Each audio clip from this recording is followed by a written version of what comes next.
Welcome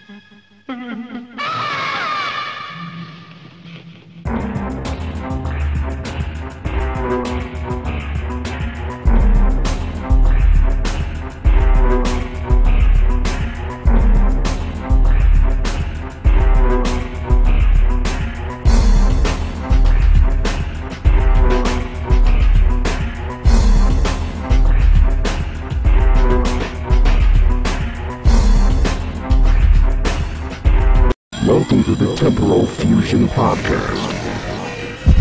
You are listening to TemporalFusion.com. Chilling here with Dr. Holmes, Sun Fusion. Stand up!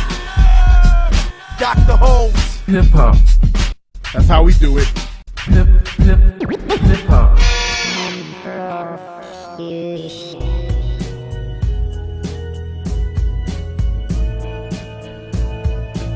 Thanks for tuning in. This is Dr. Holmes, podcast interview with Inca Perseverance, the alien black feather dark priest, up-and-coming MC from Boston. It's a privilege to be here with him and conduct this interview. Why don't you say a few words, introduce yourself. No doubt.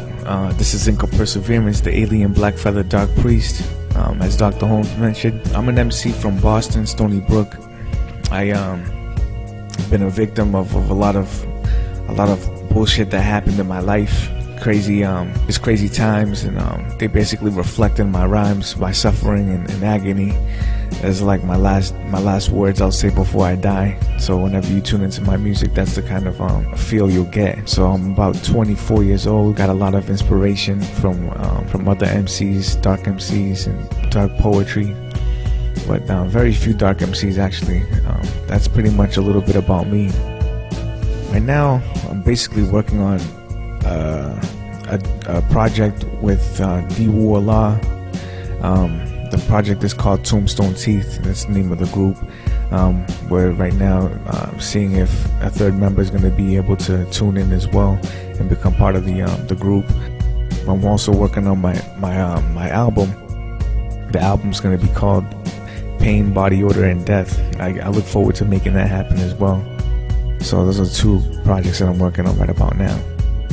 So we got the Tombstone Teeth crew with D.Wu Allah, another up-and-coming MC from Boston. And we're also privileged to have this cat, Sun Fusion, and I, also in the building right now.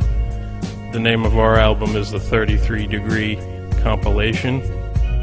And we're privileged to have Inca appearing on this album.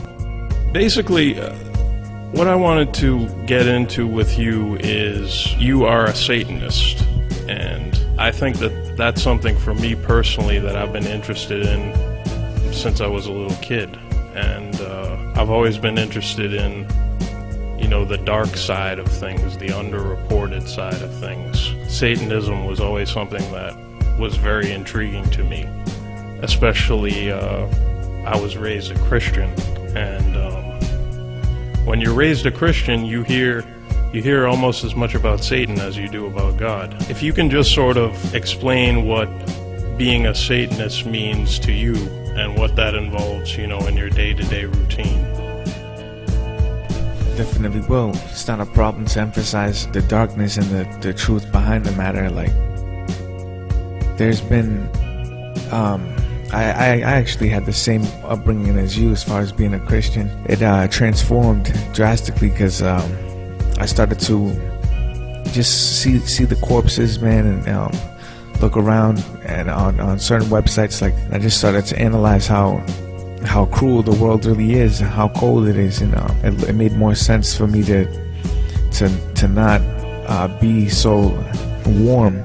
Because I realized it wasn't right. Like, I started seeing, basically when I would go to church, like, people would have a smile on their face and act like everything's going well when they're really hurting inside and they had a lot going on.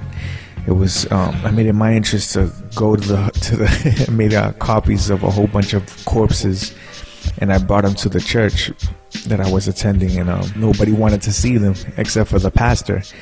He took the time to see them, and I had to show them that God isn't good all the time, and all the time God isn't good. And that's what they were teaching us, that God is good. And I I started to get angry with this being called God. I was angry because I didn't understand how I had to abstain from having sex, why I had to be a certain way, and why I couldn't swear and I couldn't do the things that I thought would things that make me feel good.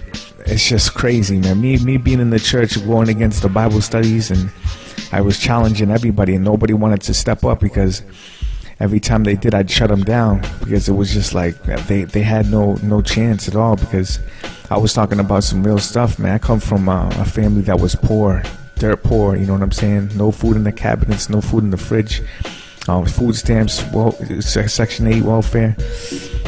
And you know, I know what it's like to be hungry. I know what it's like to not have what you need to survive. And I've been also through molestation as well. That right there gave me a view of this God that was so good that it made me become an enemy towards him, and I became angry. So I started to delve into Satanism. I went to this bookstore and I stole a copy of the Satanic Bible. When I did it, I just started to engulf myself in it purely and started to study it out. And it made a lot of sense, man. Speaking on your feelings and how natural it is to be human, you know what I mean, and to actually have these feelings of sexuality and wanting to express them, and not wanting to hold back and be suffering for God. There's be going on a fast. Like, you can fast in different ways. Like, you can say if you like watching TV, you'll fast and not watch any TV for a little while for God, or for a while, many months. It depends on how long you want to fast. So that's what people would do, and that's what I would do. I would fast. And I remember I had my girlfriend at the time, and we loved having sex with each other, you know what I'm saying? But we were still going to church and everything, and it was a bad time, because we were both into it really deeply, and we both loved each other, but we tried to not have sex for the respect of God. And we never could do it. We would always be having sex, you know what I'm saying? It was a beautiful thing. So, you know, that's just a little bit about it. To go into further detail, I mean, you know, after becoming an angry person with God, I became a Satanist. I did my own baptism according to the Satanic Bible, and that's written by Anton LaVey. He's the leader of the Church of Satan. Well, rest in peace. He's passed away now. But my views are a little different. There's different types of Satanists. You got a spiritual Satanist, and then you have this atheist Satanist that the Church of Satan pretty much deals with. So those are two different types of Satanists, but I'd like to explain that a little better. That was basically the next thing that I wanted to ask you about. What is the difference between an atheist and a Satanist, and does a Satanist believe in God and Jesus as it's described in the Bible, or do you think that's made up and Satan overtakes that, or do Satan and God and Jesus coexist?